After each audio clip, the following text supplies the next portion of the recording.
desembargador aposentado Sebastião Coelho, que atua na defesa de presos e perseguidos políticos do ministro Alexandre de Moraes, do Supremo Tribunal Federal, fez um apelo aos 2 ministros daquela corte que foram indicados pelo ex-presidente Jair Bolsonaro.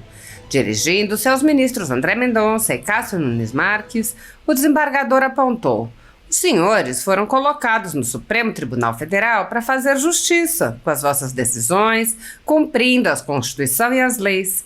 Mas, dado todo o contexto nacional, nós, a população brasileira, esperamos dos senhores que os senhores também façam diferença, e não só justiça. Sebastião Coelho lembrou que ministros da corte dão entrevistas, adiantam votos, comentam casos em andamento, se miscuem na política e interferem em outros poderes, sem qualquer oposição.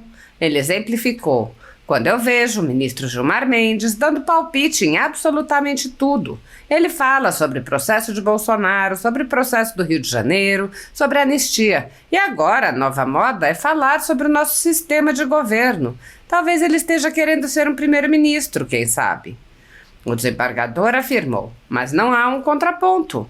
O próprio ministro Barroso, que venceu o bolsonarismo nas palavras dele próprio, diz que Bolsonaro e as demais pessoas terão um julgamento justo. Imagina! O desembargador Sebastião Coelho questionou o silêncio dos ministros. Os senhores são 2 aí do Supremo Tribunal Federal e nós esperamos que os senhores deem uma palavra pública. Eu sei que os senhores vão dizer: olha, nos bastidores nós fazemos, protestamos. Mas isso não adianta. Não adianta. O Supremo Tribunal Federal está dominado por esse senhor Alexandre de Moraes, que é uma pessoa insana, tem problemas psicológicos, evidentemente. Não sei nem se a oração o atingirá nessa altura, porque existem as pessoas que são do mal. E o senhor Alexandre de Moraes é uma pessoa do mal. O desembargador questionou até quando os ministros André Mendonça e Nunes Marques pretendem continuar calados e alertou: se os senhores não se pronunciarem publicamente, passarão para a história em muito pouco tempo como omissos. Mais do que isso, como coniventes com essa situação que está sendo imposta ao povo brasileiro por esse tribunal que há muito tempo deixou de ser um tribunal de justiça e foi transformado em um tribunal político. O desembargador Sebastião Coelho tornou-se conhecido dos brasileiros quando surpreendeu os colegas ao anunciar ao vivo sua aposentadoria durante sessão do Pleno do Tribunal do Distrito Federal e Territórios. Ele explicou seus motivos. Há muito tempo não estou feliz com o STF. Quem não está feliz no órgão não pode continuar. O desembargador explicou que esteve presente na posse do ministro Alexandre de Moraes como presidente do Tribunal Superior Eleitoral e disse que, no seu entender, o ministro fez uma declaração de guerra ao país. O desembargador acrescentou: eu não quero participar disso. Sebastião Coelho disse: eu, como corregedor do Tribunal Eleitoral, estive na posse do eminente ministro Alexandre de Moraes e eu esperava, sinceramente, que o eminente ministro aproveitasse a presença dos principais candidatos e dos ex-presidentes da República e do presidente da República para fazer uma conclamação de paz para a nação. Mas, ao contrário, o que eu vi, a meu sentir, o eminente ministro Alexandre de Moraes fez uma declaração de guerra ao país.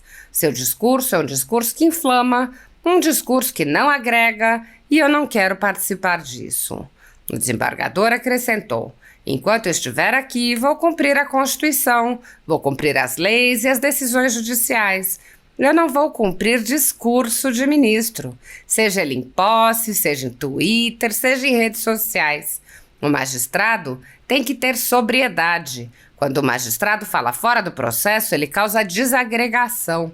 E o magistrado foi feito, os juízes foram constituídos por Deus para fazer justiça e pregar a paz. Antes mesmo de sua declaração de guerra na posse do TSE, o ministro Alexandre de Moraes já tinha mandado, nos inquéritos políticos que conduz no Supremo Tribunal Federal, estourar jornais, mandando apreender todos os equipamentos, prender jornalistas, manifestantes, parlamentares, presidente de partido por crime de opinião.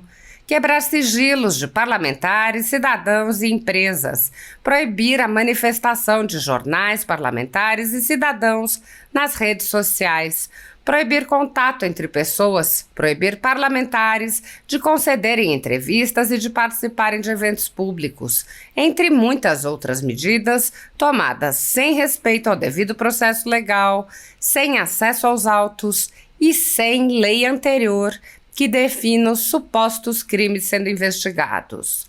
Após assumir a presidência do TSE, as perseguições se intensificaram.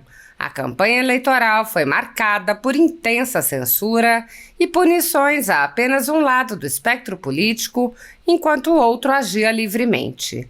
Após a posse de Lula, mais de 2.000 pessoas foram presas em massa a mando de Moraes, com a colaboração do Exército Brasileiro, sem o menor respeito a direitos humanos ou ao devido processo legal. Centenas dessas pessoas passaram meses a fio presas e só foram libertadas com medidas cautelares excessivas e arbitrárias, muito piores do que as que são aplicadas a pessoas condenadas por crimes graves. Milhares de famílias continuam sofrendo com as restrições às suas liberdades e seus patrimônios. Muitos estão sendo condenados a penas absurdas, sem qualquer precedente na história do país, mesmo sem provas de qualquer crime. Tudo sob o olhar complacente do Senado Federal. O desembargador Sebastião Coelho participa da defesa dos presos políticos e fez a primeira sustentação oral no Supremo Tribunal Federal, quando disse aos ministros que os processos são ilegais e os alertou sobre os sentimentos da população em relação a eles. O ministro Alexandre de Moraes também apoiou a decisão do ministro Luiz Felipe Salomão, que mandou confiscar a renda de jornais e comunicadores conservadores para impedir suas atividades. Entre os vídeos cuja renda foi confiscada pelo ministro Luiz Felipe Salomão estão transmissões de sessões do Senado Federal, da Câmara dos Deputados, da Presidência da República, do Supremo Tribunal Federal e do próprio Tribunal Superior Eleitoral, além de vídeos produzidos por políticos eleitos pelo povo, notícias pautadas pela documentalidade, pela publicidade e debates concernentes a temas relevantes para a democracia brasileira. Ademais, como não há delimitação temporal e especificação de vídeos, também houve o bloqueio da renda de mais de 13.000 vídeos do canal Folha Política que foram produzidos pela nossa equipe e publicados ao longo de anos. A decisão não discrimina os conteúdos e atingia a totalidade da renda dos sites, com o objetivo de levar ao fechamento dos veículos por impossibilidade de gerar renda. Toda a renda de mais de 20 meses do nosso trabalho é retida sem qualquer base legal. Se você apoia o trabalho da Folha Política e pode ajudar, doe qualquer valor através do Pix, utilizando o QR Code que está visível na tela ou o código ajude@folhapolitica.org.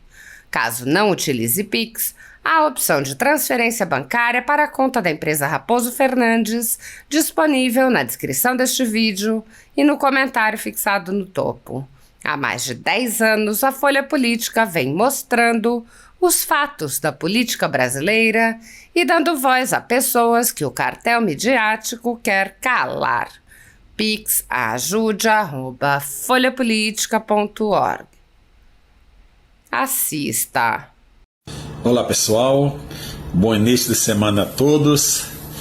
Eu quero terminar esse domingo fazendo uma reflexão sobre os senhores ministros Nunes Marques e André Mendonça do Supremo Tribunal Federal. Os senhores foram colocados no Supremo Tribunal Federal para fazer justiça com as vossas decisões, cumprindo a Constituição e as leis. Mas, dado todo o contexto nacional, nós, população brasileira, esperamos dos senhores que os senhores também façam diferença e não só justiça. Quando eu vejo o ministro Gilmar Mendes dando palpite em absolutamente tudo. Ele fala sobre processo de Bolsonaro, sobre processo do 8 de janeiro, sobre anistia, e agora a nova moda é falar sobre o nosso sistema de governo. Talvez ele esteja querendo ser um primeiro-ministro, quem sabe. Mas não há um contraponto. O próprio ministro Barroso, que venceu o bolsonarismo, nas palavras dele próprio, diz que Bolsonaro e as demais pessoas terão um julgamento justo. Imagina. Então, o ministro André Mendonça, o ministro Cássio Nunes, o que os senhores estão fazendo com esse silêncio? Me permitam, respeitosamente, recomendar que os senhores assistam um filme chamado 12 Homens e uma Sentença. Nesse filme, os 12 jurados saem para a sala de deliberação e 11 rapidamente já estavam convencidos da culpa daquele jovem que teria a pena de morte. Pois bem, um jurado disse não. Eu não estou convencido da culpa ou da inocência, mas quero discutir a causa. E ao discutir a causa, chegar à conclusão que aquele jovem era inocente.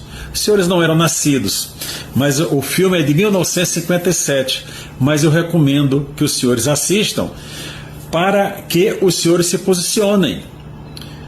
Um homem daquele corpo de jurado foi responsável para mudar o pensamento de outros 11. Os senhores são 2 aí no Supremo Tribunal Federal. E nós esperamos que os senhores deem uma palavra pública. Eu sei que os senhores vão dizer, olha, nos bastidores nós fazemos, protestamos, tal, mas isso não adianta. Não adianta. O Supremo Tribunal Federal está dominado por esse senhor Alexandre de Moraes, que é uma pessoa insana, tem problemas psicológicos, evidentemente, não é? Não sei nem se oração o atingirá nessa altura, porque existem as pessoas que são do mal, e o senhor Alexandre de Moraes é uma pessoa do mal. E os senhores, que são pessoas do bem, eu conheço os senhores, eu sei que os senhores são pessoas do bem. Até quando, ministro Nunes Marques, até quando, ministro André Mendonça, os senhores vão ficar calados? Se os senhores não se pronunciarem publicamente, passarão para a história, em muito pouco tempo, como omissos. Mais do que isso, como coniventes com essa situação que está sendo imposta ao povo brasileiro por esse tribunal que há muito tempo deixou de ser um tribunal de justiça e foi transformado em um tribunal político. Então eu quero, com muito amor, com muito carinho, eu sei que os senhores são pessoas do bem, pedir que os senhores se posicionem publicamente. E a partir da posição dos senhores, eu tenho certeza que o Supremo Tribunal Federal, posição pública, o Supremo Tribunal Federal tomará um rumo diferente.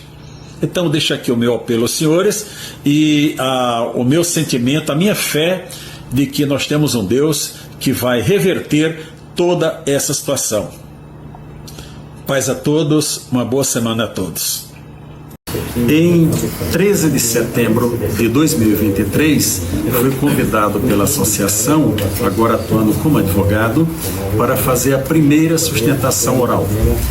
Minutos antes de iniciar a minha fala, recebi a notícia de que um órgão nosso de controle dos juízes, chamado CNJ, Conselho Nacional de Justiça, abriu um processo administrativo contra a minha pessoa, mais de um ano depois, por conta que eu assumi a defesa dessas pessoas. Eu quero dizer ao senhor, o senhor ontem conheceu o maior sicário deste país, chamado Alexandre de Moraes, um abusador, não respeita a Constituição,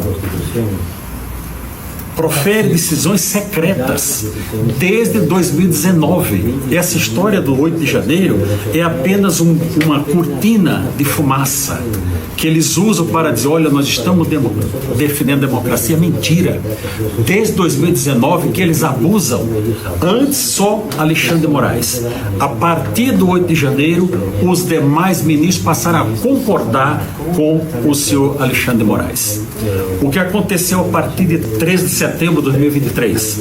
Após a minha fala no plenário do Supremo Tribunal Federal, foi proibida a manifestação dos advogados, que só pode apresentar agora um vídeo gravado, como foi aqui descrito pela doutora Carolina.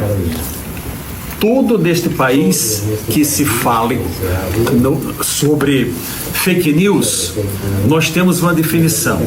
Fake news no Brasil é tudo que não atende à vontade do Supremo Tribunal Federal. Nas mãos assassinas de Alexandre de Moraes está o sangue do seu Clériston, conhecido como Clesão. O seu Clériston, enfermo, não teve o atendimento médico, violando os direitos humanos, e morreu na prisão por culpa exclusiva de Alexandre de Moraes. 2 casos para citar ao senhor. Se tiver oportunidade, visite Felipe Martins. Eu sou um dos advogados de Felipe Martins, juntamente com o Dr. Ricardo Schiffer. Se tiver oportunidade, visite Daniel Silveira, cujo advogado Dr. Paulo está aqui e que eu também auxilio voluntariamente. Ainda sobre o 8 de janeiro, dizer que o primeiro julgado, o senhor Aécio Lúcio, foi condenado a 17 anos de prisão por 3 vídeos curtos. Ele dizia: olha, estou aqui no plenário, mais nada, absolutamente nada. 17 anos de prisão. Então eu afirmo ao senhor, com a responsabilidade de quem foi um julgador por mais de 30 anos, nós vivemos uma ditadura em nosso país, uma ditadura que tem à frente o Supremo Tribunal Federal, sob o pretexto de defender democracia. Não defende democracia, é um regime de exceção, e mais, é um regime que vive de braços dados com o Poder Executivo. Hoje ou ontem, um jantar dos ministros do Supremo com o Presidente da República. Secreto, ninguém sabe o que é tratado. Então o senhor está aqui tendo a oportunidade de ouvir a verdade de pessoas que são vítimas desse regime de exceção, tendo à frente um ditador, um facínora chamado Alexandre de Moraes, que por justiça tem que perder o cargo e ser preso. Essa é a justiça. Muito obrigado.